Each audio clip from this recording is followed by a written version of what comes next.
Albania Radio. Dhe si të mos mungonte fakti që ne e dim që është e fundit, do duhet zëri atij, speakeri që jep lajme dramatike, që thotë që është emisioni i fundit.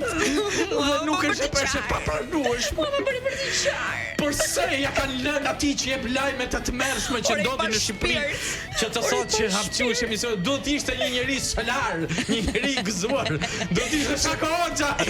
Që ta mbylli me qejf. Të dashur shqiptarë, po vjen momenti për treguar spektaklin e tyre, ata që shkëlqyen në këtë sezon në episodin e fundit të hapësues të Top Albania Radio, radio e vetme e Liga Shqiptare.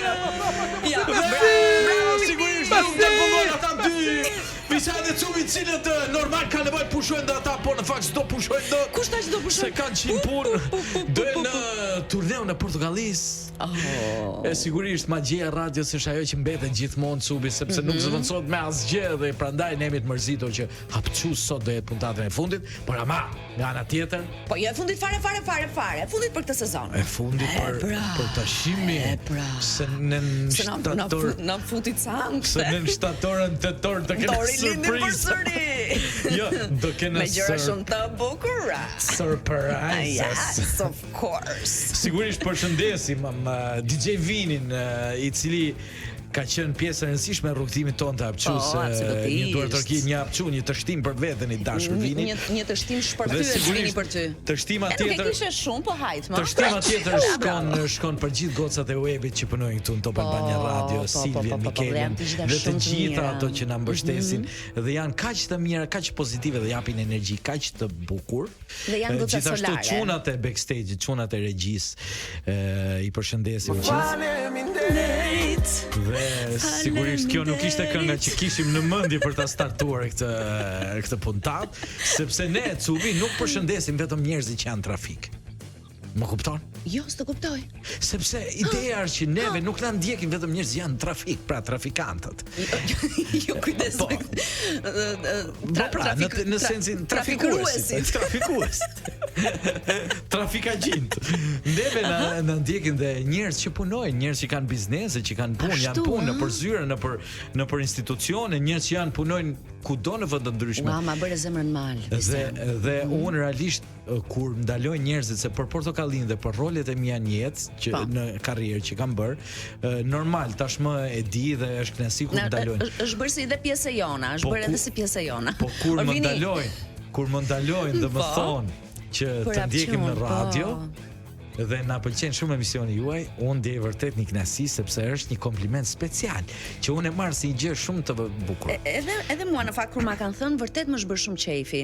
Dhe në një rast kemi qenë edhe të dy bashk. Na u bë të dyve. Në një fest, na u bë të dyve, po mua më bë, po e ndjeva që edhe jotja t'u bë. Tani Cubi përshëndesim të gjithë dëgjuesit tan besnik të Top Albania Radios, por në veçanti ata të hapëques, kudo që ndodhen në punë, në zyrën trafik etj. Ata në përzyra që i përmendëm, me një këngë fantastike, Sto bene al mare. Sto bene al mare. Sepse jemi në prag detit. Vjen kënduar nga Marco Mengoni. Dhe Rkomi. Po Rkomi ç'është producenti. Vjen kënduar nga Marco Mengoni, Sto bene al mare. Përshëndesim gjithë. Atje tani pranë detit me çfarë me të brendshme apo me të përbërshme. Duke vënë ose vetëm thjesht me një peshqir. Duke vënë krem në formulaçe 17 perëndi, 16 për vënë krem, por në fakt për treguar diçka tjetër. Çfarë? Për treguar pandesiti popullaqen. Veshkat. Për të treguar, shikoni pak sa të shëndetshme kam shpretkën. Wow, sa shpret kam të hëngsha shpretkën unë ty. Imagjino domethënë njëra që kanë nxjerrë domethënë komplet të pasmet mrapa dhe vën krem në këmbë që ta shohin gjithë dynaja. Edhe lyen kështu. Edhe që ti jep, më fal motra, ç'a do tregosh? Dua të tregoj që jam një vajzë që kam shumë personalitet. Një vajzë e kujdesshme. Dua të tregoj që jam një vajzë që më pëlqen përmbajtja më shumë se sa dukja. Vajzë thellë kjo. Vajzë thellë që futet thellë. Edhe madje së fundmi kanë plasur keq edhe disa mesazhe. Mesazhe? Po, për shembull, janë dy goca që kërkojnë çuna për pushime, për shoqëri, që të jenë edhe pak të pasur, thonë. pak fare që të bëjnë edhe pak qejf. Po. Dhe në fundit thotë një jetë kemi. Po edhe të drejt kanë, me thonë të drejtën. Ore, po në fundit tani plazhi prandaj është edhe një për të shijuar pra. Do të thënë janë dy goca që thua ti, janë që kërkojnë dy çuna. Pra nuk duan tre. Jo, dy u mjaftojnë, dy. Po. Që të jenë pak të pasur. Po ti çik i pasur, çik më shumë edhe një u del, me të drejtën. Le të iki njëri po ashtu. Por këto kërkojnë dy, që të jenë pak të pasur, pra pak bëhet fjalë vetëm koka, pra vetëm pjesa e sipër. Po, pjesa e sipër me flokëve, baluket. Edhe te pak të pasur, që me qëllim nga kjo pak pasuri të bëjmë pak qejf. Të bëjmë pak qejf. Sigurisht. O cupi, po një jetë kanë më vajza. Edhe kanë të drejtë ore. Po një jetë kanë më vajza. Pjana. Dhe mezi kanë pritur gjithë dimrin kanë pritur këtë verën. Gjithë dimrin janë depiluar janë pasuri. Janë kujdesur në detaj. Janë kujdesur vajzat me dy. Po, janë lodhur me raft pika për gocat. Me raft pika për gocat. Më fal, mora vetë kishe bërë terapin ti me spermë salmoni mora vetë. Po. Ja, shikon se më shkëlqen fytyra. Kush e di sa herë kanë bërë ato vajzat të terapin që kanë bërë ti. Ato e kanë bërë çdo muaj visi. Salmonët e shkret. Salmoni shkret tu torturoi ziu. Amani më linit pushoi çik. Aman më merrni me njerëzit mos e stalat. Na linit të marrin frymë. E të merresh me çfarë po ndodh tu nuk e di domethënë të dashur miq. Kjo është tjetër gjë megjithatë. Për të gjithë ju të dashur miq, dashamirës të Top Albania Radio që po dëgjoni dhe po habiteni çfarë janë këto gjëra që thuhet me 1 2 3 4 me pasord. Po dëgjoni emisionin Hapçu, pra është ajo e cila pasditja e Hapçu se Entja, e cila do ja u bëj juve këto 2 orëshin të bukur, të këndshëm, edhe t'ja kaloni mirë atë që ne ishin pak themi gjithmonë që ditës. fluturon sa hap e mbyll syt, ikën kaq shpejt, duket sikur sa gjatë është ai 2 orësh, por mbaron shumë shpejt. Edhe Cubi. Dhe Vician, po. Po, edhe Cubi para se dalim në një surprizë që kam vetëm për ty. Vetëm për mua. Vetëm për ty. Ma çfarë mos e bërë edhe bukur tani. Gjën më trendi që është e momentin, gjën më virale. Më virale? Çfarë është? Çfarë? Dame un gër. Un ke? Un gër. Un ke? Hajde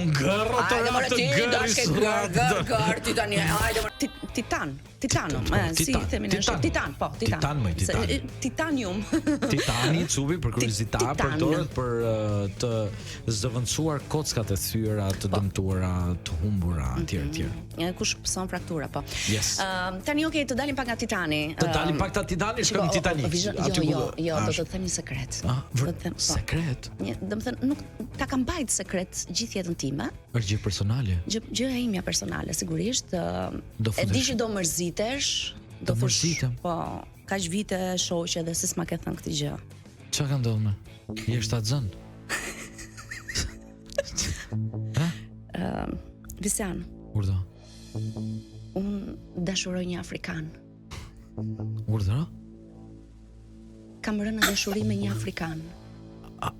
Afrikan? Afrikan që ha banane. O vino. E dëgjove këtë? Ke rënë dashuri me afrikan, po ku i njohem? Po, kemi shkëmbyer mesazhe kështu në Instagram. Me afrikanin? Po, me afrikanin dhe... Çfarë gjuhë e flisni?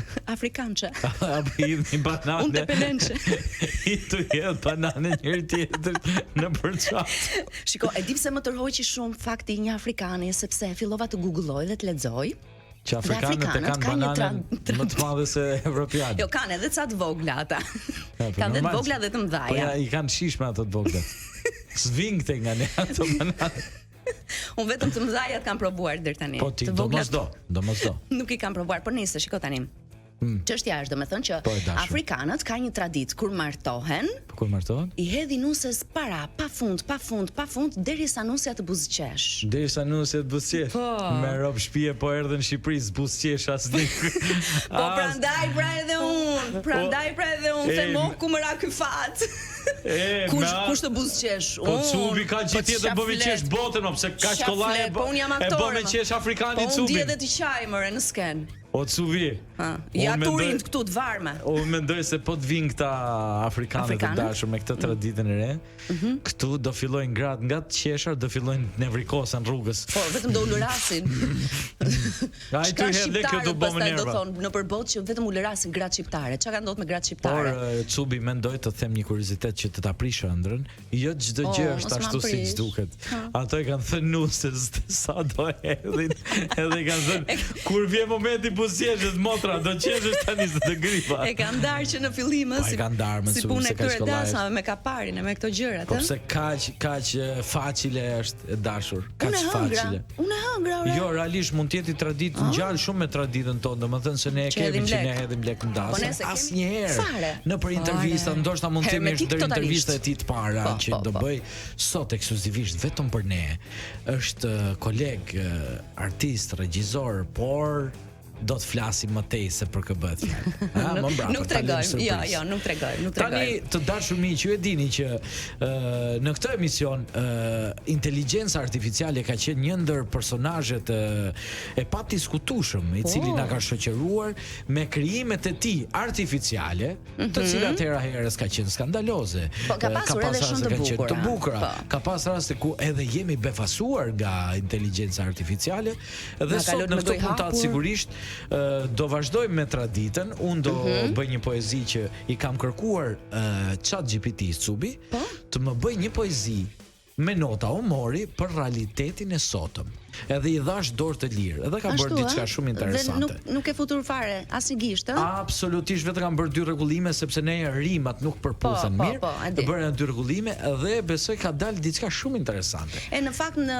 Visian unë do dal jashtë temës së ChatGPT-s. Do dalësh ti normal ti me afrikan ti ke filluar të eksplorosh territory të reja. Jo, por për te kësaj gjëje, në fakt mua më është bërë shumë qefi që kemi patur edhe njerëz që kanë shkruar poet, nëse do t'i themi kështu, dhe na kanë dërguar mesazhe pafund dhe na kanë dërguar edhe poezitë e tyre. Dhe kjo rubrikë ka prekur goxha njerëzit dhe pse jo i ka shtyrë që të shkruajnë edhe të krijojnë se përtej ChatGPT-s pa diskutim që inteligjenca artificiale po bën namin këtë kohë, mos të harrojmë që pena edhe letra janë shumë të rëndësishme. Dhe mendja e trurit. Dhe poezitë janë bërë virale her pas here dhe ajo që më ka befasuar nga poezitë që janë bërë virale është që janë bërë virale poezi të cilat kanë patur një mesazh.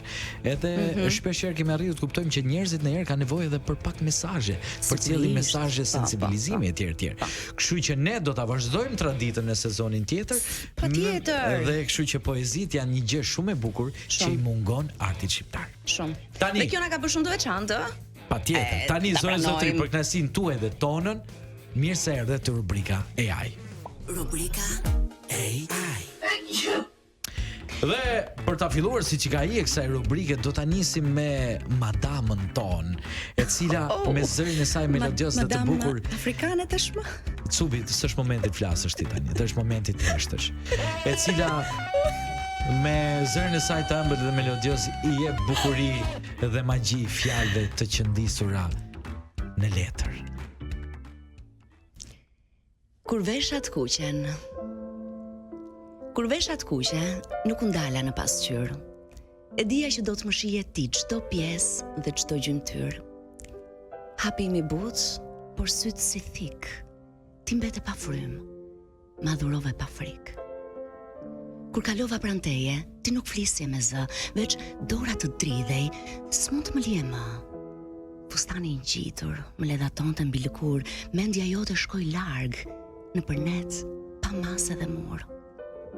Më ndiqje me sy, si ti isha mëkat. Por s'kishe pendes, vetëm epsh dhe inat. Bjonde në të kuqe, ti s'kishe më shpëtim, zemra të rrihte fort, e unë e dija mirë që pikërisht unë isha krim. Krim? Si mund t'i isha krim? Kur faqet e kuqe ndritën më shumë se drita brenda shpirtit tim. E kuqe pa turp, mendoj ai, dhe unë më duhet të qeshja si fëmijë. Ngjyra e kuqe shumë i ngjallë, është e veçantë, i çmendi krejtjen ta jetën e mban. Dhe këtë në fakt më ka nisur një vajzë, Doris quhet Goca, kaq vetëm mund të themi. Shumë faleminderit e dashur, edhe gjitha gocat e tjera që më ka shkruar dhe s'kemi mundur do t'i lexojmë gjitha poezitë e tyre. E bukur shumë, më pëlqeu Cubi. Edhe është një vajzë e vogël, 18 vjeçare, sepse e ke interpretuar në mënyrë fantastike. Dhe kam filluar të ndjem pak xheloz sepse ndjej faktin që un jam më i papërgatitur se ti për sa i përket punës me poezitë. Ka punuar zyshmira në shkollë. Jo, më i papërgatitur tani në emision, po them. Kështu që unë do riparohem. Patjetër, do t'i japim mundësi në sezonin tjetër. Tani është momenti që tani është momenti i tij. Ai do të vi me një poezi të krijuar nga AI, ChatGPT ka bërë një mrekulli dhe vjen zëri i tërfilt. I Visian Ukcenaj. Realiteti 2025-s. S'kam lek, por kam një stil. Kur kaloj jam si një bombë me fitil. Këpucët qahen, por et si mbret. Në mendje jam bos, por në xhep kam 0 lek. Flokët me gjel, por veshët i kam pis. Shkoj në takim me shapka me gisht. I them je yll, ajo më thot a je mirë. Mos na bëj si diva moj, si e vështirë. Për drek kam buk me kripe vaj. Për ëmbëlsirë s'të le në balt, kemi pak qaj. Në bio kam shkruar artist me fam, por i bie kitarës vetëm në komente në Instagram. Shumë e bukur dhe ja fut e kohë, domethënë që ndihesh e pak xheloz, ti tani ke bërë një interpretim fantastik. Por kam punuar me Cubi. E mbyllem me dinjitet këtë rubrikë. Mesazhi i kësaj që do thoja unë është, ne i pranojmë kur gabojmë, por japim mundësi vetes për mirësohemi. Pse? Konkurenca na bën na shtyp fort, na shtyp përpara, na shtyp, na fut gol, na çan gomat, na fut na djeg makinën. Konkurenca futi marshim. Do të na nxjerr stërkëmsha në jetën tonë. Por neve gjithmonë ja kemi dalë dhe nuk kemi poshtur nga asgjë. Nga këto stërkëmshat. Sepse we are the best. Yeah. Tani, pas këtyre vetë, le të themi, vetë kënaqësive të vetvetes me duart tona. Shiko, është gjë shumë e mirë të kënaqesh me veten tënde. Është gjëja më e rëndësishme mendoj unë. Mesazhi që duhet japim al popolo albanese dhe jo vetëm është që ju lutem. Fjala është shumë e rëndësishme. Po, e vërtetë. Fjala që del nga goja është shumë e rëndësishme. Mundoni të dashur miq, ti thoni fjalë bukura vetes tuaj. Sepse jo më kot është edhe ajo shpreha, që gjua kocka ska dhe kocka thyen. Dhe jo vetëm vetes tuaj, Cubi, por edhe njerëzve përreth, sepse fjalët e bukura dhe komplimentat çojnë për te vetëm pozitivitet i cili vjen prap mbrapsht tek ju. Dhe çon energjinë e mirë, pa diskutim. Yes. Kështu që asnjëherë mos e bëni pushim në jetën tuaj, së thëni fjalë të mira, të bukura për veten dhe për njerëzit që keni përreth.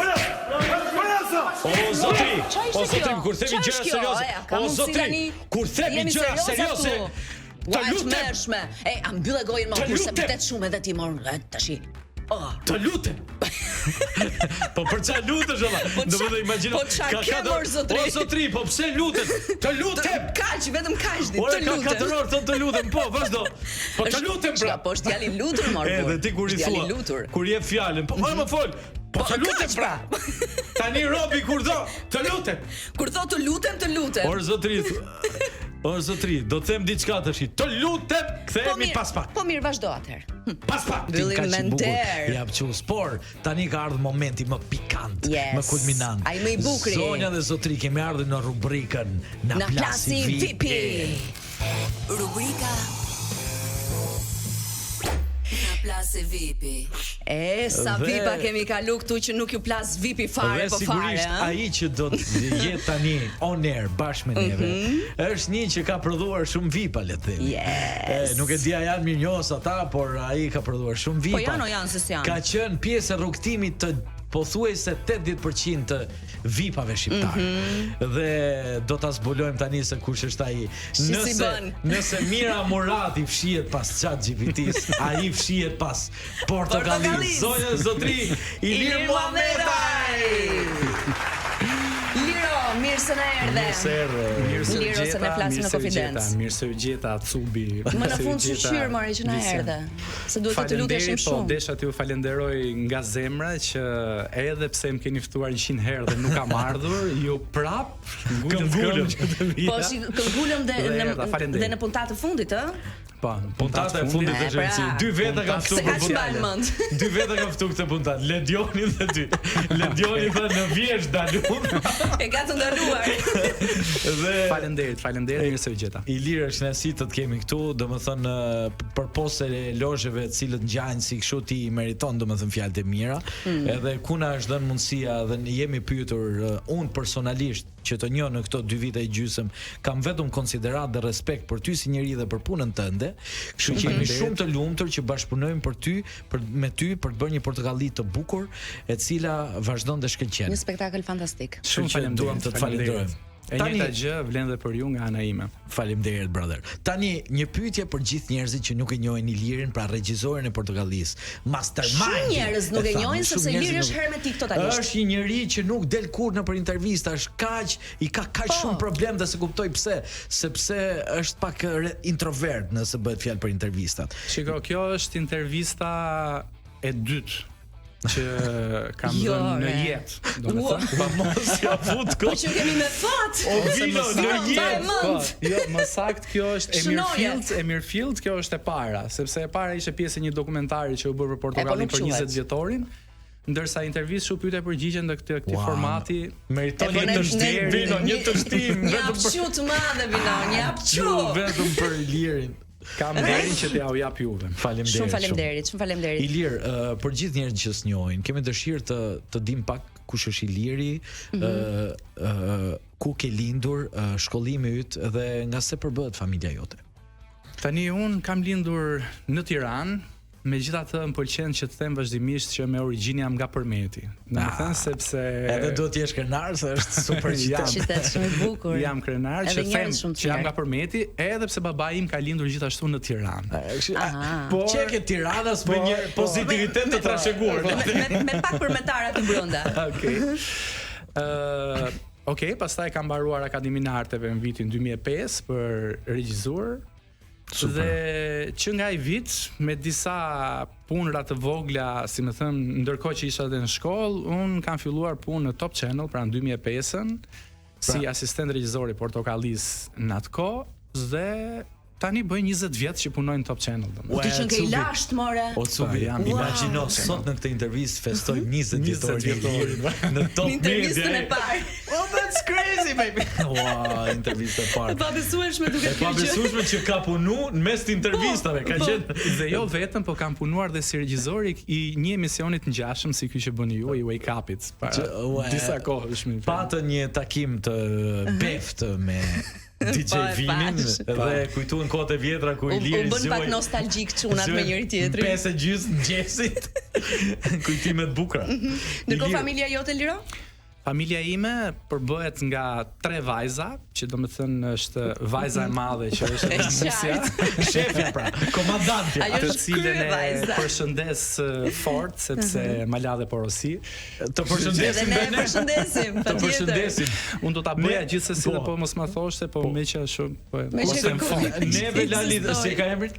Entela, neve të përshëndesim edhe s'ta ke lënë porosi, kështu që ne kemi genuine përshëndetje. Entela unë të përqafoj, okej. Dhe pastaj janë 2 vajzat e mia që është Jeni që është 5 vjeç e gjys dhe Elia që është 3 vjeç e gjys. Dhe ti je shumë i lidhur në fakt me gocat? Jam shumë i lidhur, jam aq i lidhur sa do doja të isha edhe më shumë i lidhur. Domethënë do doja që shumë e bukur. Ti merja një pjesë më të madhe e punës time për t'ia dhuruar atyre. Por tash kështu është historia, puna kështu, shumë përpiqem që sa herë që kam kohë ta kaloj me ato. Jo, normal, dhe është a janë krenar ato që babai i tyre është regjisor i Portokallisë dhe është ai i cili udhëheq humorin shqiptar, le të themi në këtë emision. Ato nuk e kuptojnë se çfarë bëj unë, si më thën deri në këtë pikë sa ti janë krenare, por kanë një lloj krenarie se goca e madhe e televizion, e kupton. A goca e madhe po, e kupton, është shumë krenare. Goca e madhe tash. Goca e madhe faktikisht ka qenë një nga shtysat më të forta që unë ti rikthehesha Portokallis si regjisor. Domethënë sepse pas 13 vitesh që unë punova si asistent regjisor, pata një shkëputje prej 5 vjetësh nga Portokallia, por jo nga Top Channel, sepse kam punuar përsëri në Top Channel, kam qenë regjisor i emisionit e diell, Shiko kush luan, Top Show, crazy. Imagjino CV-ja jote, procesi sportiv, CV-ja jote i lirë është kaq. A ka më?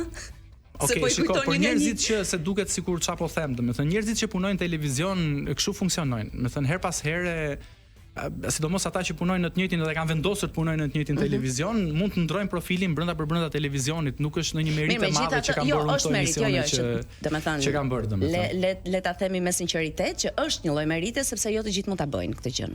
Po tash jo të gjithë mund ta bëjnë, siç as unë nuk mund të bëj punët që mund të bëj dikush tjetër, domethënë apo të gjithë të tjerët, e kupton? Më është dhënë shansi i lirë. E kam shfrytzuar, si më thënë, një pyetje për ty përpara se dali më vonë më gjëra më konkrete për sa i përket Portokallis. Kush kanë qenë pasionet e tua në rini, sepse gjithë ne kemi pas pasione që ndoshta disa kanë mbetur, disa e kemi realizuar, por çka ka pas i lirë një pasion që të ka ngel merak që se ke arritur dot. Tashi un jam nuk i besoj faktikisht horoskopit, po un jam shigjetari, më thënë.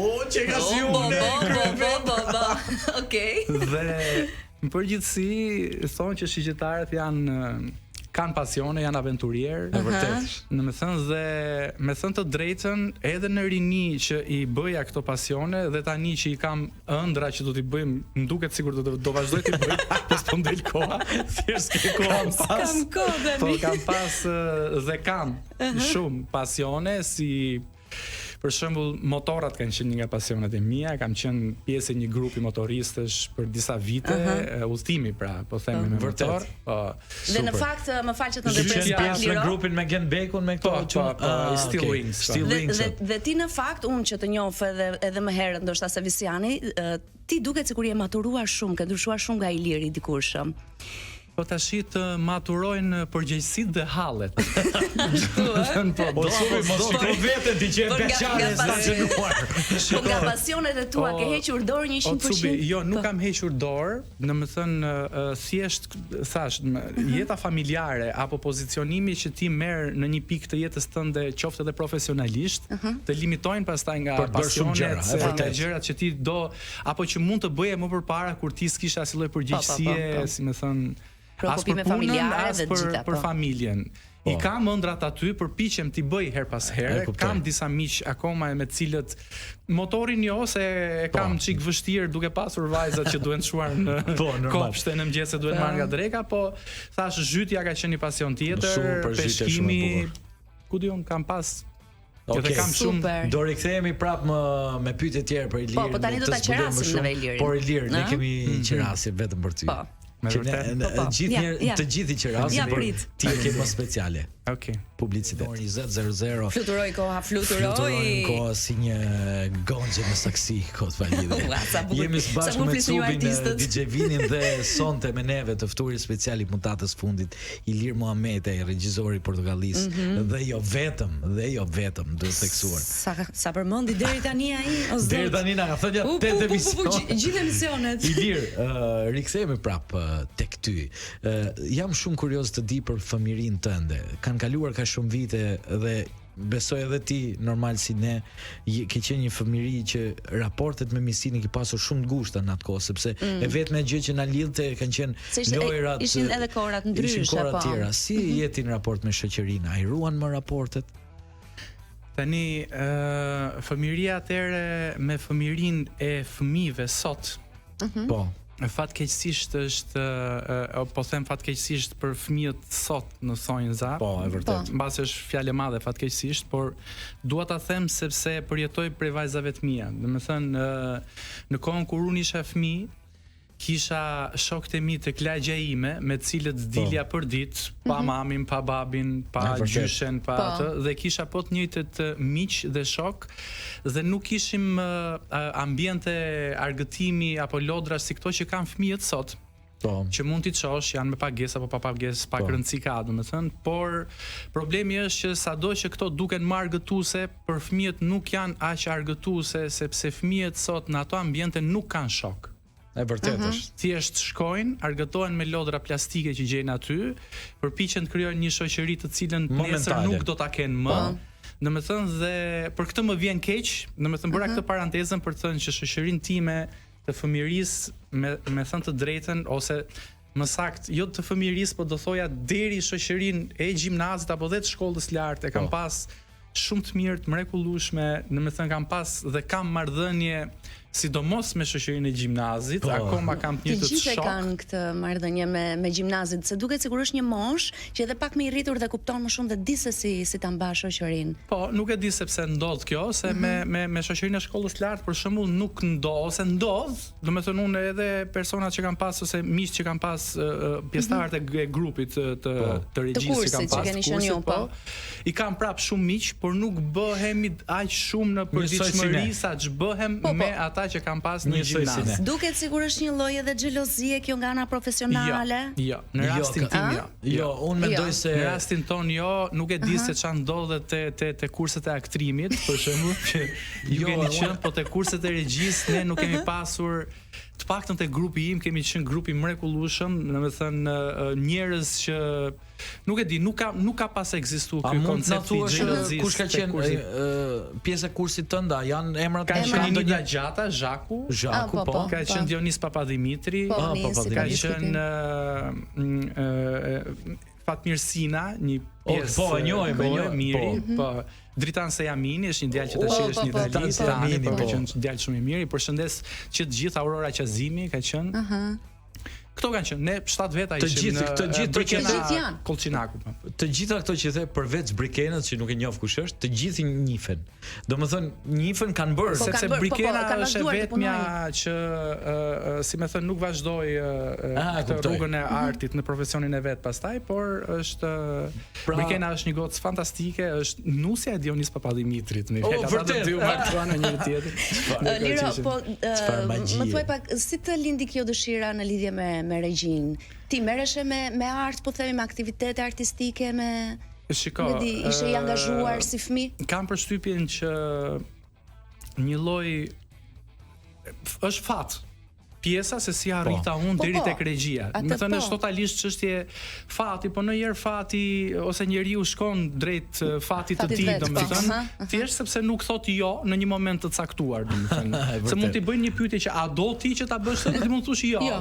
Edhe ndërpret fatit, në të mira fatit. Por kjo vjen sepse me të vërtet që i vogël kam pas qef, sidomos të interpretoja, në një fjalë kisha qef, mësoja shumë përmendsh.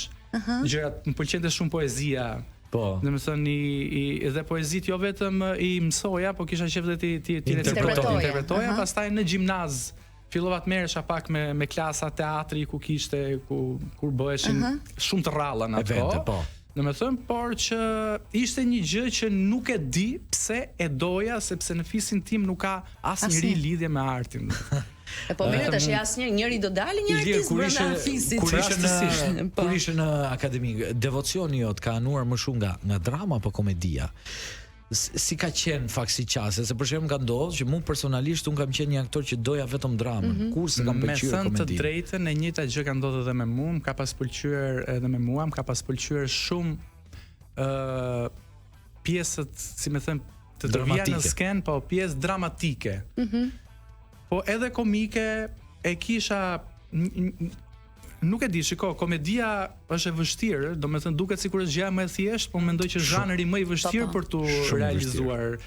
Edhe sidomos në teatr dhe sidomos kur të bëhet fjalë që ti të realizosh një gjë cilësore, pra. Domethënë, nëse do realizosh një komedi që të jetë në të vërtetë cilësore, kualiteti është e vështirë, sepse drama duhet të jetë 50% 80% aty. Mendoj që është pak më e thjeshtë për të bërë një shfaqje dramatike sesa një shfaqje komike cilësore. Iliri në Portokalli rikthehet si regjisor pas shumë vitesh asistent. Si ishte ndryshimi i këtij statusi i Ilir? A ishte diçka që ishe i përgatitur? Kishte gjëra që mendoja se isha i përgatitur dhe isha i papërgatitur. Ashtu ë? Po, dhe kishte gjëra që mendoja se do i kisha shumë më të vështira, por faktikisht nuk i pata shumë të vështira. Me thënë të drejtën, nuk e kisha shumë të vështirë, si me thënë, rikthimin në Portokalli ose në një në pozicionin e regjizorit në Portokalli, pasi 90% ose 95% të trupës e njihje. Jo i vetëm i njihja, po kisha punuar. Po thuaj se kisha vetë. Kisha 13 vite që punoja. Praktikisht sa vite ishin? 13 vite si asistent. 13 vite si asistent. Kështu që normale s'mund ta kishe. Kështu që shumicën i kisha njohur. Një pjesë të madhe i kisha marrë në audicion, si më thënë, dhe ishin aty edhe prej meje deri diku. Se sigurisht që zgjedhjen përfundimtare nuk e bëja unë, por a janë mirë njohur sot ata? Në përgjithësi, deri sot, domethënë në lidhje me mua nuk kam pasur një njeri që të ketë pas mos mirënjohje. Kjo është gjë e bukur shumë. Domethënë të gjithë, si më thënë, nuk e them këtë për të vlerësuar atë çka kam bërë unë. Absolutisht jo. Në përgjithësi më pëlqen që të jem modest, por jam i lumtur që nuk i kam shkaktuar askujt ndjenjën që të ketë një mosmirënjohje ndaj mesit. Dhe në fakt ne që të njohim ti je njëri shumë pozitiv, jo nga këto regjizorët që ne jemi mësuar gjithmonë me këtë idenë që regjizori ulëret vërtet pa diskutim, ku ka vend për të ulëritet, por ti je shumë bonaç dhe me ty e gjen gjuhën shumë kollaj, në sensin që kur është për të bërë një gjë, ti thua që po, kjo gjë ja bëhet ose rregulloje këtu ose sistemoje këtu.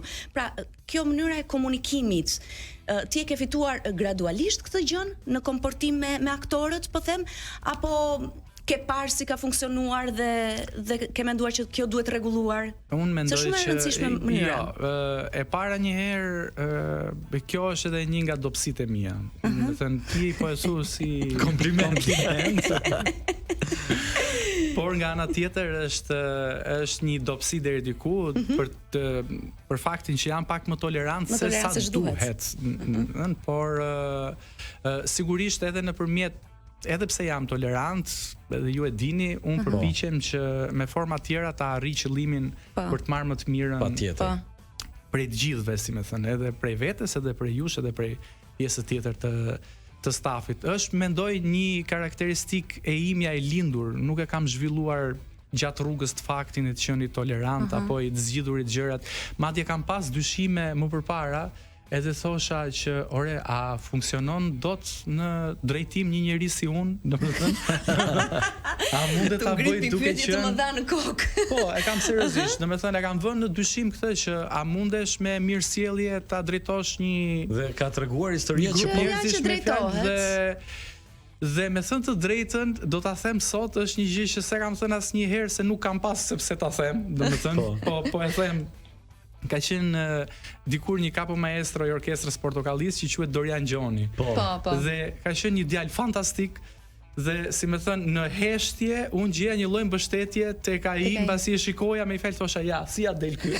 Ashtu do të edhe ti deri thoshte vetes. Se e bukur kësaj sepse Dori ishte shumë i urtë. Po e dëgjoni gjithë, arrinte atë objektivin, qëllimin e vet me fjalë dhe po dhe kjo është një strategji e mirë. Ajo që më impresionon në këtë gjë se si është e mundur dhe ajo që ka ndodhur në fakt, si është e mundur që përpara ka qenë një regjisor komplet natyrë tjetër, e sertë, e ashpër, disiplinë, bërtitë gjithë secilin në formën e vet. Po, ka pas formën e tij dhe në fakt me kalimin e kohës ajo lloj forme filloi të krijonte konflikte, debate, aktorët filluan të ziheshin me njëri tjetrin, njerëz u hoqën nga puna për shkak të një regjisor i cili ndoshta i merrte gjërat personale dhe reagonte personalisht me aktorët, dhe ndodhen shumë probleme dhe ardha e Ilirit, po flas nga informacionet që kemi, risolli frymën në Portokalli. Si a dole Ilir që të risilje frymën në Portokalli që dihet, pra edhe në rrethin e kolegëve diskutoi që ishte një frymë vërtet problematike. Tani, për sa i përket këtij diskutimit në rrethin e kolegëve, është një diskutim që faktikisht është i krijuar më shumë, si më thënë, nga imagjinata e kolegëve që e diskutonin pa qenë brenda Portokallis. Mendoj që ju jeni dëshmitar të asaj që gjetet kur erdhët në Portokalli. Domethënë, ju të dy keni pas dilemat tuaja, edhe i kemi diskutuar dhe bashkë që ore, a është vërtet kështu në Portokalli? Domethënë, a janë gjithë këto konflikte? Unë atë dileme kisha madje Pasi erdhi dhe Visiani, atëherë u binda. Po, dhe Visian dua të them që nuk është e vërtetë që ka pas kaq shumë konflikte në Portokalli në asnjë moment, as kur ka qenë regjisor Altini, as kur ka qenë regjisor i Ndritit as Bled Laço që ishin dy regjizorë më mbrapa. Sigurisht një emision mund të ketë ulje ngritet e veta në të gjitha aspektet, edhe në aspektin profesional, edhe në aspektin e marrëdhënieve shoqërore të grupit, domethënë. Çdo emision e ka, çdo familje ka, jo më një emision ku, sidomos Portokallia që është emision që ka staf goxha të madh, janë 20 aktor, patjetër që mund të ketë një konflikt tek tuk, domethënë, por në përgjithësi fryma në Portokalli për aq sa kohë kam qenë aty, ka qenë përgjithsisht shumë e mirë, ka qenë një grup që ne ja kemi kaluar me të vërtet shumë mirë me njëri tjetrin në këto 20 vite. Tani në momentin që unë u riktheva në Portokalli, mund të kishte disa problematika, kryesisht mendoj që ishin problematika menaxhimi të spektaklit, domethënë të kësaj lloj natyre, le të themi, jo të pak të pjesës artistike dhe pak të pjesës marrëdhënieve të njerëzve, domethënë, por të cilat shiko, unë kam që t'i kthehemi çka asaj që theti i shparë që e ke këtë natyrën pozitive etj. Kam menduar gjithmonë që të punosh në një vend pune nuk duhet të jetë thjesht të punosh në një vend pune. Kam menduar që në një vend pune njerëzit duhet t'ja kalojnë mirë me njëri tjetrin. Duhet kalojnë një kohë cilësore me njëri tjetrin, sepse kalojnë praktikisht më shumë kohë aty se sa me familjen e vet. Një pjesë është një pjesë e madhe e bërë shumë mirë që e thesin. Dhe këtë jam përpjekur të bëj kur u riktheva dhe ja ke arritur, mendoj. Ti fusja trupës në mendje këtë gjë, pra që ne këtu fillimisht duhet ja kalojmë mirë me njëri tjetrin dhe pastaj do bëjmë një punë shumë të mirë bashkë. Super. Mos na i thuaj sepse do vazhdojmë prapë më pas, por tani kemi një përshëndetje për Cumin. Tani do më që rasësh mua? Patjetër, po ti rrofsh. Po faleminderit shumë. Publicitar. Figurës absolutisht regjisori i Portokallisë. Sepse Portokallia, le të themi që është diçka, nuk është thjesht një emision, është një emblem, është një ikonë e televizionit shqiptar, është një patente për tashmë për 20 e ca vitesh. Po fute viti 21 jemi tani. Kështu që Ilir, me që jemi te Portokallia dhe kjo vjen si një pyetje jo në kuadrin e aktorëve, në kuadrin e dy gazetarëve që kanë një emision radio. Si janë raportet kujdes këtu. Domethënë Portokallia ka ndryshuar, ka sjell shumë risi, aktorë të rinj, personazhe të reja, trupa është rinovuar. Si janë raportet midis aktorëve të vjetër, aktorë të rinj, si duken aktorë të rinj, si është qasja? Shiko, në Portokalli gjithmonë ka ndodhur ky lloj procesi. Domethënë vazhdimisht në Portokalli kanë ardhur aktorë të rinj, kanë ikur aktorë të vjetër, në thonjza po themi tash, se po në fakt edhe 20 vite në ekran nuk janë pak të një emisioni, e vërtet. Është emisioni përveç se i humorit, po ndoshta edhe një nga spektaklet me jetë gjatësinë më të madhe në treg dhe për suksesin që ka, po themi, se mund të ketë emisione që ka 20 vjet, po nuk e kanë suksesin. Ka lajmet që kanë 50 vjet që vazhdojnë. Okej, lajmet do ta kemi gjithmonë. Qëndrojnë fort aty. Dhe po thosha që gjithmonë kanë ndodhur këto fazat e rinovimit të Portokallisë, domethënë po thuaj se çdo sezon e bënim audicione, çdo sezon vinin aktorë të rinj që tentonin, disa i rezistonin, pastaj disa të tjerë kishin ato fazat e veta, shkëputeshin. Nuk është e kollajt që ta mbash Portokallinë edhe pse mund ta fitosh, domethënë. Po, e vërtet. Dhe të njëjtën gjë, pastaj sigurisht edhe unë me rikthimin në Portokalli do bëja një përpjekje për të rinovuar gjërat, për të ndryshuar disa gjëra, për të marrë disa aktorë të rinj. Është nevojshme që të ketë gjithmonë aktorë të rinj, domethënë që vinë, kur them aktorë të rinj, energji tjetër. Kur them aktorë të rinj, nuk e kam se aktori i ri mund të jetë dhe një djalë 50 vjeç, por vjen dhe është i ri për emisionin.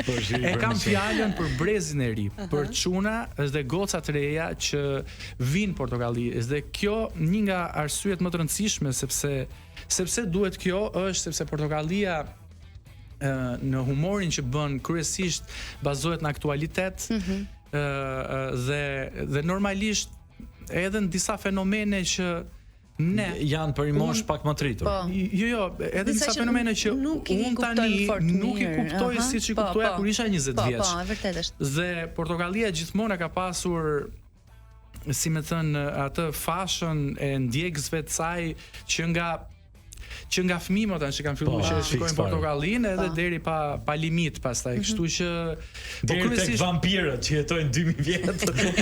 Pra, pa limit. Patjetër, çubi se diti që ka vampir midis nesh. Jo, nuk e dija. Nice. Okej. Kështu që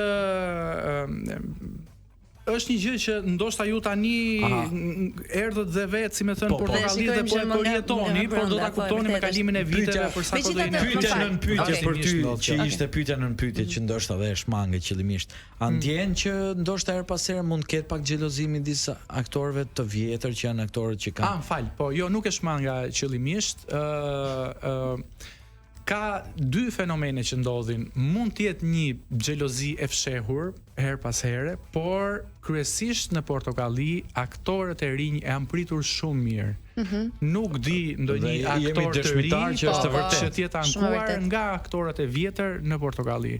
Kryesisht aktorët e vjetër në Portokalli i mirëpresin aktorët e rinj, i mbështesin aktorët e rinj, përpiqen që t'i marrin në numrat e tyre, që t'i japin një dorë atyre për t'i integruar në Portokalli, por edhe vetes vetes për t'i dhënë një rifreskim roleve që mund të kenë edhe vite, domethënë që edhe kanë nevojë për rifreskimin e vet.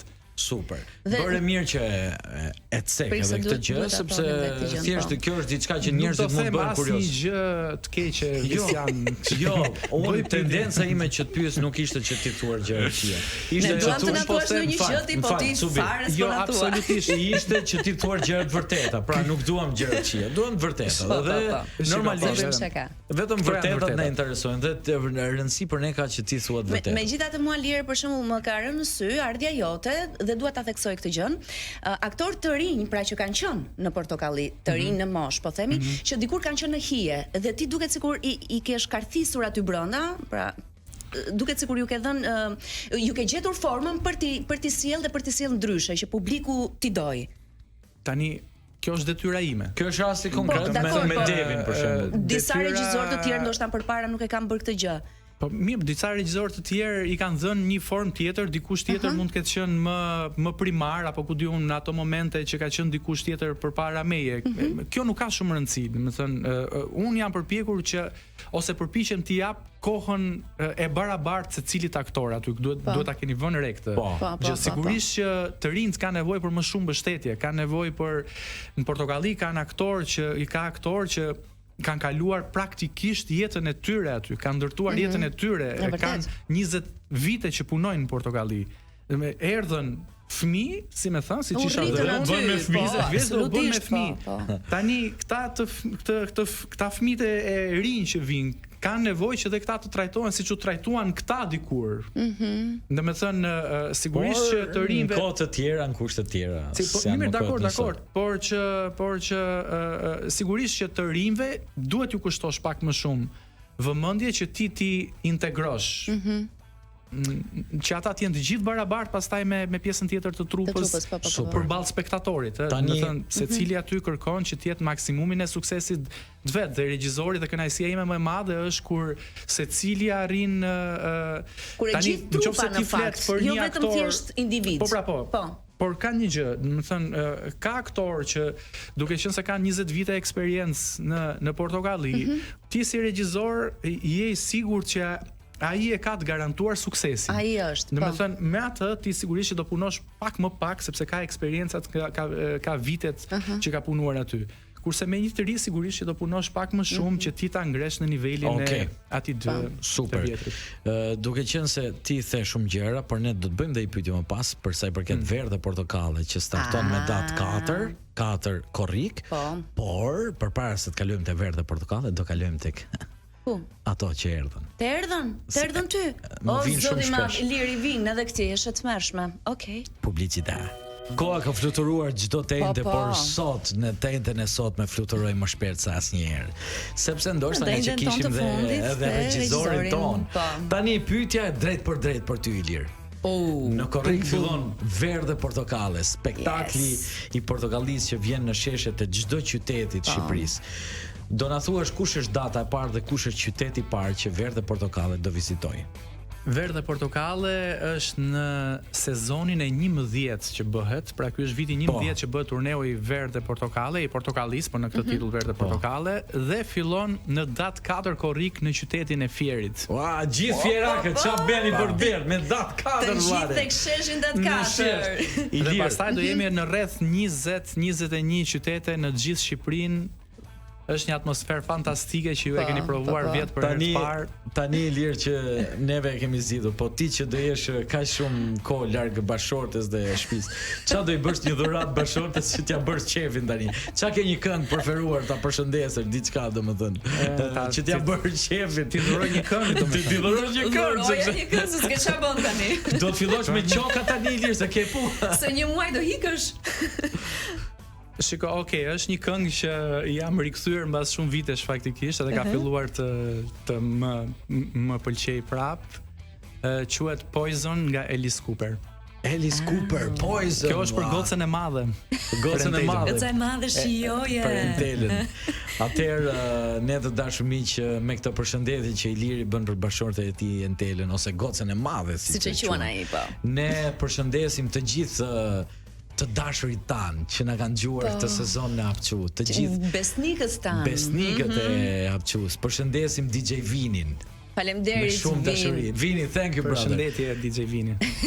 Përshëndesim ish DJ-n ton, DJ Klorin. Klori mraft pika që na paska ardhur sot për puntat fundit. Me shumë dashuri përshëndesim gocat e webit që na kanë ndihmuar, kemi bërë video të bukura me kanë qenë pjesë e jona. Kanë qenë gjithkohës aty për ne. Aty për ne. Falenderojmë gjithë stafin e Top Albania Radios, në veçanti Olën dhe normalisht atë që s'mund ta lëm pa falendëruar, i cili gjithmonë thot shprehje fantastike në fund çdo emisioni, Ledionin. Sigurisht. I cili e mbyll me perlat e tij dhe ne për ta mbyllur siç ka traditë Ledionit cup, na puti një nga ato. Të lutem. Si qesh. Ami put një nga. Çfarë them për atë të flas për atë afrikanin tim? Do ikim do ham banane sot. Shumë bukur ishte. Ilir, faleminderit shumë, faleminderit që ishin puntat në fundit të Hapçus.